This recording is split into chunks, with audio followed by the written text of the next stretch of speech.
Hi friends, welcome to my wild life agriculture YouTube channel. మీరు కనుక ఇప్పటివరకు మన ఛానల్ని సబ్స్క్రైబ్ చేయనట్లయితే దయచేసి ఇప్పుడే సబ్స్క్రైబ్ చేసుకోగలరు. అదేవిధంగా పక్కన ఉన్న గంటను కూడా ఆన్లో పెట్టండి. వీడియో పెట్టిన వెంటనే మీకు నోటిఫికేషన్ వస్తుంది. ఈ వీడియోలో చిలిటెడ్ మైక్రోన్యూట్రియంట్స్ మిక్చర్ అయినటువంటి BASF కంపెనీకి చెందిన లిబ్రెల్ TMX2 గురించి పూర్తి సమాచారం తెలుసుకుందాం. అనగా దీనిని ఏ పంటలకు ఉపయోగించాలి, దీనిలో ఏముంటుంది, ఉపయోగించు మోతాదు ఎంత లాంటి పూర్తి సమాచారం తెలుసుకుందాం.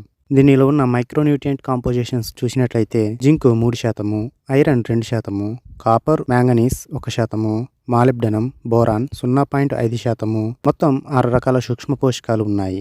దీనిని పంటల్లో స్ప్రే చేయడం వల్ల మొక్కల్లో వచ్చే జింకు లోప సమస్యలు, ఆకులు పండిబారిపోవడం, కొనలు పసుపు రంగులోకి మారడం, కాయపగుళ్ళు, పూతరాలి సమస్యలను నివారణతో పాటుగా పంట నేలలోని నత్రజని స్వీకరించే స్వభావం పెరుగుతుంది. తద్వారా కిరణజన్య సంయోగ క్రియ ప్రక్రియ చురుకుగా జరిగి దిగుబడి పెరుగుతుంది మరియు పంట పెరుగుదల బాగుంటుంది. లిబ్రెల్ TMX2 నీటిలో సులభంగా కరిగి స్ప్రే చేయడానికి అత్యంత అనుకూలంగా ఉంటుంది. ఇది చిలిటెడ్ రూపంలో ఉండడం వల్ల దీన్ని పూర్తిగా మొక్కలు స్వీకరిస్తాయి. దీనిని అన్ని రకాల పురుగు మందులు, తెగులు మందులు, నల్లి నివారణ మందులు, దోమ మందులతో పాటు కలిపి స్ప్రే చేయవచ్చు. 250 గ్రాములు దీని ధర 300 రూపాయల నుండి 350 రూపాయల మధ్యలో ఉంటుంది. దీనిని పంటలపైన ఉపయోగించు మోతాదు 1 లీటర్ నీటికి 1 గ్రాము లేదా 1.25 గ్రాముల చొప్పున కలిపి స్ప్రే చేయాలి.